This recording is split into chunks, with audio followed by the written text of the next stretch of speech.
Republicans have taken over the House. This is the first time in more than a decade that Republicans have seized the majority, and with it, the Speaker's gavel.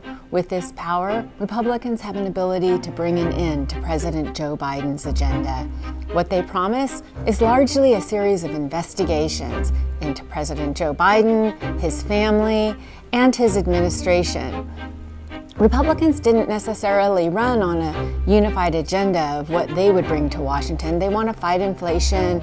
They want to investigate the COVID-19 crisis. They want to improve the situation at the border. How they will do that remains somewhat uncertain. Their agenda is still being built and is in flux. What's significant about this year's midterm election results is just how close it came out to be. Republicans only have a handful of majority, which will mean legislating and being able to govern next year will be much more difficult than many had anticipated. While it's likely that Minority Leader Kevin McCarthy will be Speaker next year, he is already facing challenges months before he would take the gavel.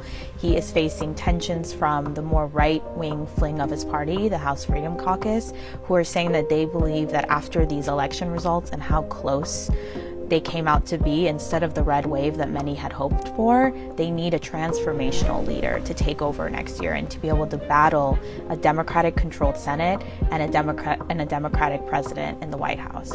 McCarthy, of course, has a long history with President Trump. He was one of his first supporters in Congress and, of course, was at Trump's side throughout his presidency. But the two have had an on-again, off-again relationship, and McCarthy will be working to keep Trump close as he also tries to chart his own way as leader of the Republicans in the House. For the Associated Press, I'm Lisa Mascaro. And I'm Farnoosh Amir.